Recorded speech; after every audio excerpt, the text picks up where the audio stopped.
बहुत स्वागत है। मैं हूं आपके साथ विभा उपाध्याय और बुलेटिन की शुरुआत बड़ी खबर के साथ। बिहार में चुनाव है और चुनाव की हलचल बेहद तेज है। रघुवंश प्रसाद सिंह की दिल्ली एम्स से ही 10 सितंबर को वर्तमान राजनीति पर विचार साझा करने की खबर सामने आई है। अपने लेटर हेड पर लिखे गए शब्दों से रघुवंश प्रसाद सिंह ने इशारों ही इशारों में आरजेडी पर जमकर निशाना साधा। इस लेटर में उनकी पीड़ा साफ साफ नजर आ सकती है। रघुवंश प्रसाद सिंह ने लिखा है कि राजनीति मतलब बुराई से लड़ना, धर्म मतलब अच्छाई करना। वर्तमान में राजनीति में इतनी गिरावट आ गई है जिससे लोकतंत्र पर खतरा है। महात्मा गांधी, बाबू जयप्रकाश, डॉक्टर लोहिया, बाबा साहेब और जननायक कर्पूरी ठाकुर के नाम और विचारधारा पर लाखों लोग लगे रहे। कठिनाइयां उन्होंने सही, लेकिन वो टस से मस नहीं हुए, उन्हें कोई डिगा नहीं पाया। लेकिन अब समाजवाद की जगह सामंतवाद, जातवाद, वंशवाद, परिवारवाद, संप्रदायवाद आ गया है। ये सभी उतनी ही बुराइयां हैं जिसके खिलाफ समाजवाद का जन्म हुआ था। अब इन पांचों महान पुरुषों की जगह एक ही परिवार के 5 लोगों की तस्वीरें छपने लगी हैं। पद हो जाने से धन कमाना और धन कमाकर ज्यादा लाभ का पद खोजना, राजनीति की परिभाषा के अनुसार इन सभी बुराइयों से लड़ना है। राजद संगठन को मजबूत करने के उद्देश्य से ही पार्टी में संगठन और संघर्ष को मजबूत करने के लिए लिखा, लेकिन पढ़ने तक का कष्ट किसी ने भी नहीं किया। तो रघुवंश प्रसाद सिंह के उठाए सवाल पर सियासत शुरू हो चुकी है। बीजेपी और जेडीयू ने जहां आरजेडी पर निशाना साधा, वहीं आरजेडी ने रघुवंश प्रसाद सिंह के लेटर हेड पर लिखे लेख की सत्यता पर ही सवाल उठा दिए हैं। रघुवंश बाबू ने अपनी मन पीड़ा और सार्वजनिक जीवन में जो उनकी पूंजी थी, उस विरासत पर जिस तरीके से राजनीति में अनुकंपा की बुनियाद पर आए हुए तेजस्वी यादव ने जिस विरासत पर हमला किया, तो वह मन पीड़ा है। राजनीति में निर्लज्जता की पराकाष्ठा पहुंच गई कि गांधी, लोहिया, जयप्रकाश, जननायक कर्पूरी ठाकुर की विरासत की राजनीति का दावा करने वाला कोई सजा याफ्ता फोटो लगाया हुआ है। अब इन लोगों ने कभी भी दरोगा प्रसाद राय, वीपी मंडल, जितने बड़े पुरोधा रहे हैं, अब देखिए उन सभी के परिवार के लोगों को किस तरीके से इन लोगों ने तिरस्कार किया, अपमान किया, और आज अपने परिवार की तस्वीरें पूरी राजनीति पर चस्पा कर दिया है। तो ये पीड़ा तो स्वाभाविक है रघुवंश बाबू की कि एक विचारधारा की पार्टी को कैसे परिवार की पार्टी आरजेडी ने बना दिया है। हमारे राष्ट्रीय अध्यक्ष आदरणीय लालू प्रसाद जी ने पत्र लिख करके सारी बातों का जवाब दे दिया, और जो हम लोगों की चिंता है कि आदरणीय रघुवंश बाबू जल्द से जल्द स्वस्थ हों, वो आईसीयू में एडमिट हैं, तो हम लोगों को उनके स्वास्थ्य की चिंता है।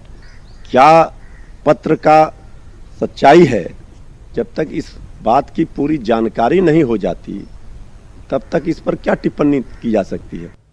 तो ये वो दर्द है जो रघुवंश प्रसाद सिंह ने शब्दों के जरिए इस लेटर हेड पर उतारा है। इससे पहले रघुवंश प्रसाद सिंह ने दिल्ली एम्स से ही सीएम नीतीश को अपनी मांगों वाली चिट्ठी भी लिखी थी। इस चिट्ठी में मनरेगा कानून में जल्द से जल्द अध्यादेश लाने की मांग थी। चिट्ठी में लिखा गया था कि माननीय मुख्यमंत्री जी,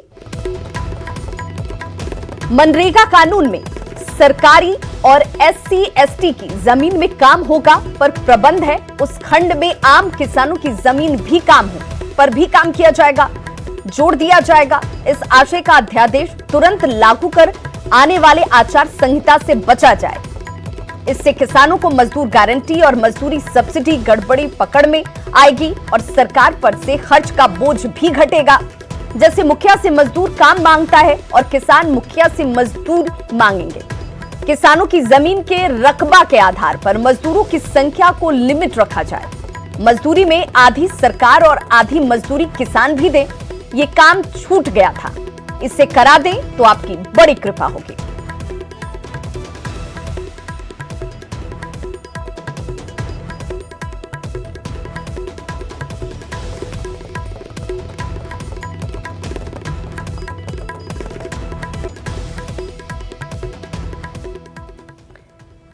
तो मुख्यमंत्री नीतीश कुमार को मांगों वाली चिट्ठी लिखने से पहले रघुवंश प्रसाद सिंह ने दिल्ली एम्स से ही अपना इस्तीफा आरजेडी को सौंप दिया था। 30 शब्दों के अपने इस्तीफे में रघुवंश प्रसाद सिंह ने लिखा था, जननायक कर्पूरी ठाकुर के निधन के बाद 32 वर्षों तक आपके पीछे खड़ा रहा, लेकिन अब नहीं। पार्टी नेता, कार्यकर्ता और आम जन ने बड़ा स्नेह दिया, मुझे क्षमा करें।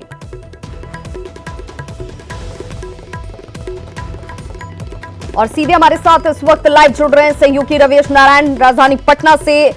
रवि, अगर इस के मजनून को समझा जाए, इस लेटर हेड पर लिखे शब्द से लेकर इस्तीफे की चिट्ठी का देखा जाए और अब लालू प्रसाद के इस कोशिश को भी देखा जाए कि वो चाहते कि रघुवंश प्रसाद घर में ही बने रहें, इन तमाम कवायदों के बीच एक बात तो जाहिर है कि रघुवंश की वापसी अब एक बार फिर से राजद में मुमकिन नहीं है, क्योंकि वो दर्द उन्होंने सोच समझकर ही सार्वजनिक किया है और दवा की उम्मीद नीतीश कुमार से कर रहे हैं।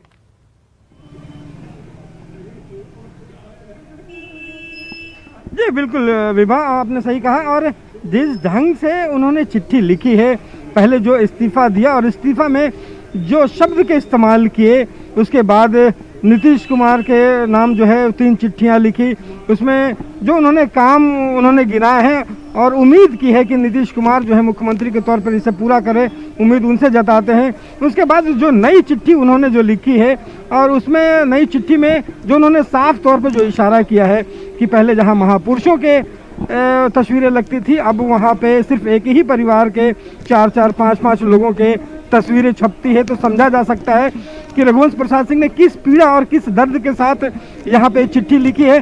कह सकते हैं कि आरजेडी से लगभग नाता टूट गया है। लालू प्रसाद यादव चिट्ठी लिखकर मनाने की कोशिश कर रहे हैं, लेकिन ये बेहतर होता है कि ये नौबत ही नहीं आती।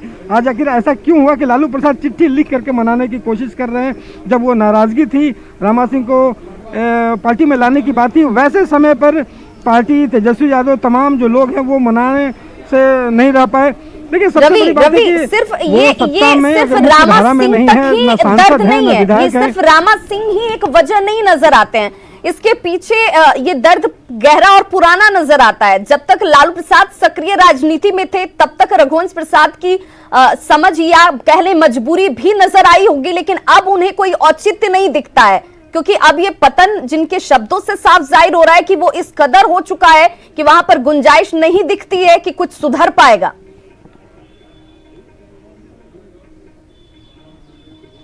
जी बिल्कुल। और देखिए, रामा सिंह जो है वो तत्कालिक कारण भले ही हो सकता है, लेकिन जो उन्होंने लगातार चिट्ठियां लिखी हैं और जो अपनी भावनाएं व्यक्त की है, निश्चित रूप से सिर्फ रामा सिंह की बात नहीं है, पिछले कई सालों का जो दर्द है वो है। और पार्टियों में देखिए, लगातार जब यहाँ पे लोकसभा में जब बिल पारित हो रहा था स्वर्ण 10% आरक्षण की बात, मुझे याद है कि सबसे पहली बार जो है रघुवंश प्रसाद ने विरोध किया था आरजेडी के उस काम का, जो वहाँ पे विरोध किया गया था सदन में आरजेडी के द्वारा। उस समय भी रघुवंश प्रसाद ने खुल करके कहा था कि पार्टी ये गलत कर रही है, विरोध नहीं करना चाहिए।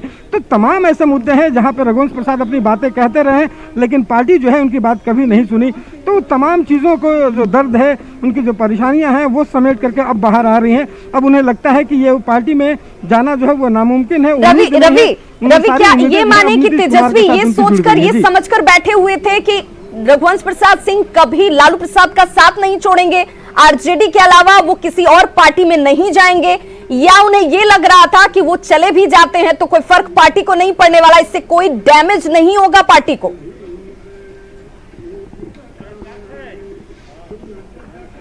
देखिए, यही गलत फहमियां जो हैं वो आरजेडी के लिए अभी परेशानी का सबब बन गई हैं विभा।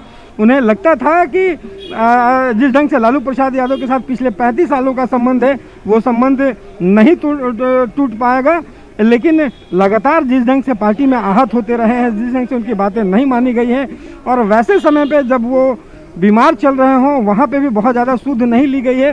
तो ये जो तेजस्वी की और आरजेडी की जो सोच है वही उन पर भारी पड़ी है। बिल्कुल, बहुत बहुत शुक्रिया रवीश नारायण। तो ये तेजस्वी की अपरिपक्वता के तौर पर देखा जा रहा है। ये माना जा रहा है कि लालू प्रसाद ने जो कवायद अब की, शायद पहले की होती तो ये नौबत नहीं आती, और वो जानते हैं कि रघुवंश प्रसाद सिंह के पार्टी से निकलने से पार्टी को कितना बड़ा नुकसान उठाना पड़ सकता है, वो भी चुनावी साल में। बहुत बहुत शुक्रिया तमाम जानकारी के लिए। रुक करेंगे दूसरी खबर का मुजफ्फरपुर के गायघाट विधायक महेश्वर यादव को अपने ही विधानसभा के गांव सुस्ता में भारी फजीहत झेलनी पड़ी। देखिए ये तस्वीरें उसी वक्त की हैं।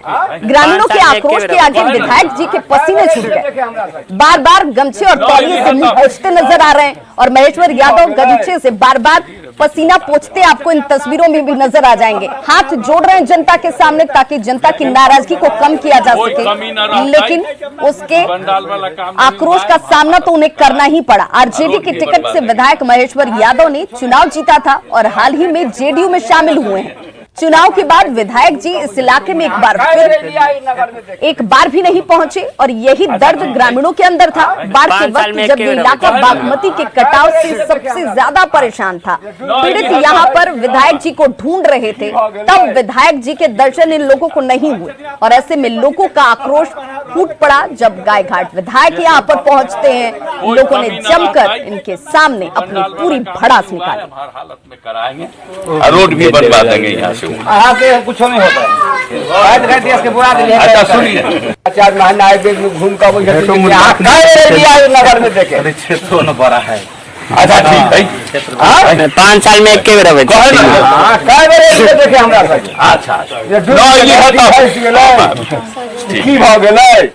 तो अब ये सजग जनता और यूं कह लीजिए कि मतदाता हैं जो जानते हैं कि ये वो वक्त है जब इन्हें इनकी जगह भी दिखानी जरूरी है और नहीं आने से नुकसान क्या होगा ये बताना भी जरूरी है। चुनाव से पहले एक दूसरे को नीचा दिखाने के लिए प्रत्याशी और नेता हर हथकंडा अपनाने के लिए तैयार हैं। मामला कटिहार विधानसभा से कांग्रेस विधायक पूनम पासवान से जुड़ा हुआ है।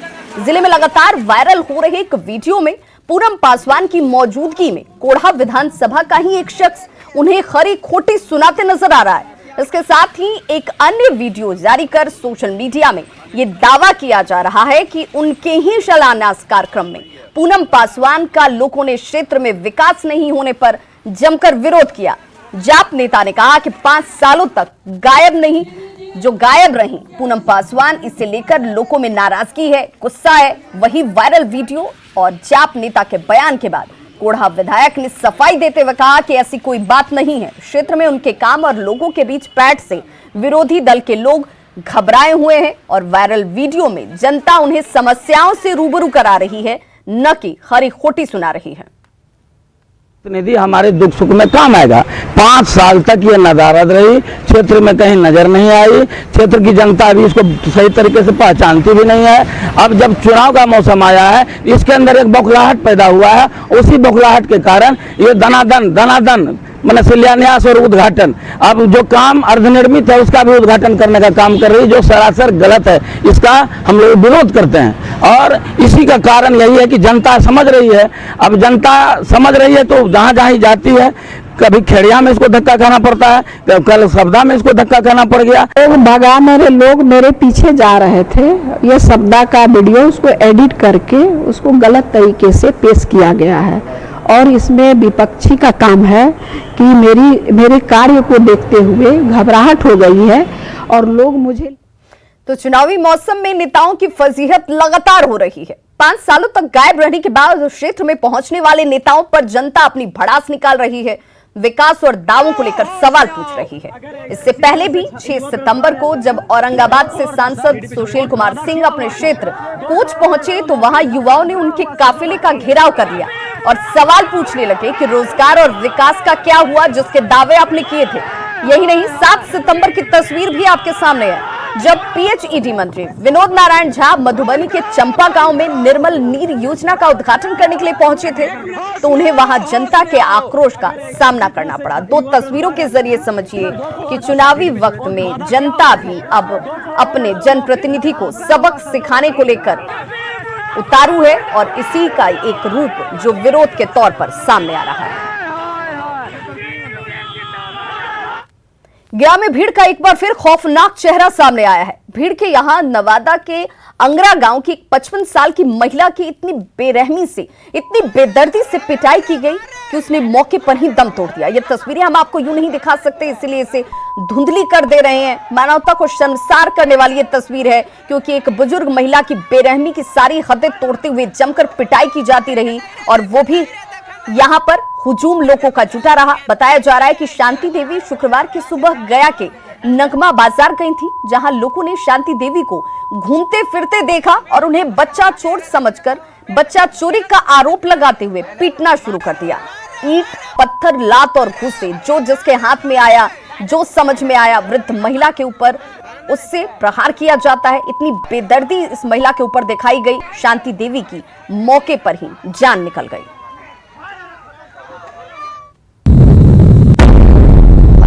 के ये सवाल है कि भीड़ यूं ही कानून का मजाक उड़ाती रहेगी क्या?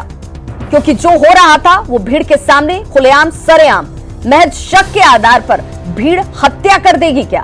कानून का खौफ लोगों के अंदर भी अब नहीं है। भीड़ के खूनी खेल पर लगाम कब? और सहयोगी अनिल विशाल हमारे साथ नवादा से ज्यादा जानकारी के साथ जुड़ रहे हैं। अनिल विशाल, भीड़ हजारों की यहां पर तादाद लंबी, क्या अब इन लोगों के ऊपर कोई कार्रवाई हो रही है? जी देखिए विभा, अभी फिलहाल शुरुआती दौर में इसके ऊपर अभी कोई कार्रवाई अभी नहीं हुई है। रात में ही पुलिस ने सबको सिर्फ यह कहकर फतेहपुर थाना भेज दिया, क्योंकि घटना स्थल गया जिला का फतेहपुर थाना क्षेत्र था। उसकी बेटी ने यह बताया कि उसकी माँ जो है सो कल काम बाजार करने के लिए निकली हुई थी और वह भीड़ के सामने कुछ वो बोल नहीं सकी, क्योंकि उस इलाके में वह नया चेहरा था। तो इसलिए लोगों को शक हुआ कि यह बच्चा चोर है और उसी के आड़ में उसकी पीट कर हत्या कर दी जाती है। हालांकि अभी इस मामले में किसी प्रकार की कोई कार्रवाई नहीं की। अनिल, आपने जानकारी लेने की कोशिश की, आपने पूछा अधिकारियों से कि अपराधियों के अंदर तो आपका खौफ नहीं है, अब आम जनता भी कानून को सरेआम ऐसे हाथ में ले रही है, आपको जानकारी नहीं हुई कि यहाँ पर इस तादाद में लोग इकट्ठा हैं, किसी महिला को पीटा जा रहा है? देखिए, आप अंदाजा इसी से लगा सकते हैं कि पुलिस ने सबसे पहले अपना यह मतलब पल्ला एक तरह से झाड़ने का कार्य किया है। अगर वो चाहती तो सिरदला थाने में ही प्राथमिकी दर्ज कर आगे की कार्रवाई कर सकती थी, मगर सिरदला पुलिस ने सबको एम्बुलेंस के माध्यम से फतेहपुर थाना को भेज दिया और सारा जांच का जो अनुसंधान का जो कार्य है वो वहीं की पुलिस के हाथों में सौंप दिया है। तो इससे अंदाजा लगाया जा सकता है कि पुलिस इन सभी मामलों से बचना चाहती थी और अपना पाला यहाँ से वो छुड़ाना चाहती थी। नाकामी को छुपाने का ये बहाना कि दो थाना क्षेत्रों के बीच इस मामले को उलझाकर रख दिया, लेकिन कानून व्यवस्था को बनाए रखने के लिए उनकी तरफ से क्या किया जाना चाहिए था, इसका जवाब उनके पास नहीं था। बहुत बहुत शुक्रिया अनिल विशाल तमाम जानकारी के लिए। और अब बात दरभंगा की उड़ान की। अगर सब कुछ ठीक रहा तो दरभंगा से जल्द ही उड़ान सेवा की शुरुआत हो सकती है। आज केंद्रीय नागरिक उड्डयन मंत्री हरदीप सिंह पुरी हवाई अड्डे पर चल रहे रनवे और टर्मिनल निर्माण का जायजा लेंगे। मंत्री के आगमन की सूचना के बाद रनवे और टर्मिनल बिल्डिंग के काम में तेजी आ गई है। दरभंगा एयरपोर्ट का टर्मिनल बिल्डिंग बनकर लगभग तैयार है, जबकि रनवे पर रीकारपेंटिंग का काम बाकी है। वहीं रनवे से टर्मिनल बिल्डिंग तक की सड़क में भी कुछ काम किए अभी जाने बाकी हैं। आपको बता दें कि रीजनल कनेक्टिविटी स्कीम रूट के तहत इस एयरपोर्ट से लोग दिल्ली, बेंगलुरु और मुंबई सहित कई दूसरी शहरों तक हवाई यात्रा कर पाएंगे। दरभंगा एयरपोर्ट का शिलान्यास 24 दिसंबर 2018 को किया गया था।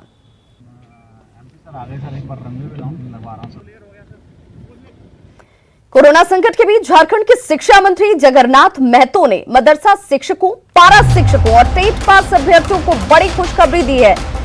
टेट के प्रमाण पत्र की वैधता 7 साल से बढ़ाकर अब इसे 9 साल कर दिया गया है।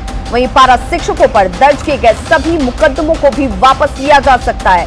इस संबंध में उन्होंने मुख्यमंत्री हेमंत सोरेन को एक पत्र लिखा है और विभागीय सचिव को आवश्यक निर्देश भी दिए हैं। पत्र में मंत्री ने लिखा है कि जैक की ओर से आयोजित झारखंड शिक्षक पात्रता परीक्षा के प्रमाण पत्र की वैधता की अवधि 7 साल तय की गई थी, लेकिन कोविड-19 महामारी को देखते हुए प्रमाण पत्र की वैधता 2 साल के लिए और बढ़ाई जाए। इसी के साथ शिक्षा मंत्री ने पिछले 5 साल के दौरान अपनी मांगों को लेकर धरना प्रदर्शन करने वाले पारा शिक्षकों पर दर्ज मुकदमे को भी वापस लिए जाने का अनुरोध किया है। आपको बताते चलें कि साल 2018 में पारा शिक्षकों ने अपनी मांगों को लेकर आंदोलन किया था, जिसमें रांची के 292 पारा शिक्षक सहित राज्य भर में करीब 500 पारा शिक्षकों पर मामले दर्ज हुए थे।